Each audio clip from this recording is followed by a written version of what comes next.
Hey everybody, Joe Joseph here for thedailysheeple.com, and this is your news shot going to the Daily Mail. They say America is facing one of the worst flu seasons ever. As doctors warn, the vaccine is only 10% effective this year, and infections are already on the rise. It's ineffective every year. Let's be honest. The only thing it's effective in is poisoning people, getting people sick. It says America is set to endure one of the most perilous, I love that, the most perilous flu seasons in years, with doctors warning it could be similar to the deadly 2014 outbreak. Now, I'm going to go back to 2014 real quick. Does anybody remember like a deadly flu pandemic? Because I don't. I remember people getting sick, but I don't remember like it being a mass problem. It says it's becoming increasingly clear that the U.S. will be hit with a particular strain of influenza called H3N2. The same strain which wreaked havoc in Australia and was responsible for the four most deadly flu seasons in the last 10 years. Now, early assessment suggests the current vaccine, which was produced in spring, after scientists made an educated guess, yeah, that worked out real well, as to what strain to expect, will be just 10% effective. And while some seasons don't kick off till February, we're already seeing a surge in people hospitalized with influenza-like symptoms at a rate even faster and earlier than we saw in 2014. Now, infectious disease specialist Dr. Pritish Tosh of the Mayo Clinic said, "I'm anticipating that this will be a bad flu season."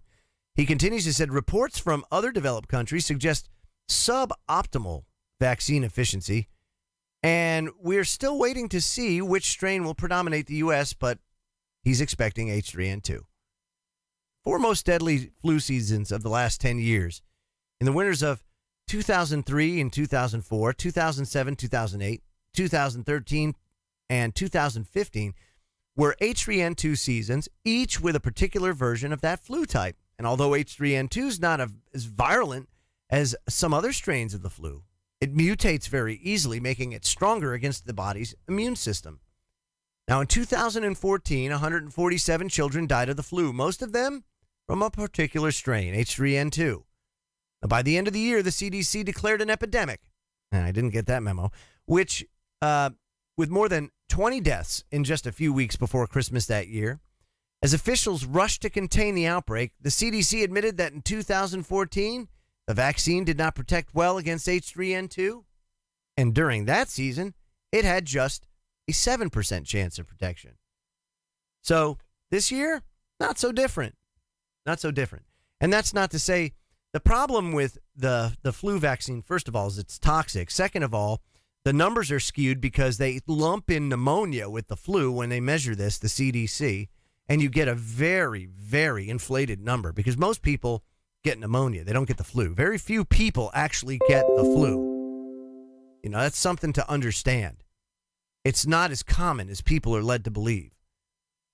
Now, the flu season, they say, is declared underway once we reach an above average number of people, which they consider 2.2%. And so they say we already passed that in Thanksgiving.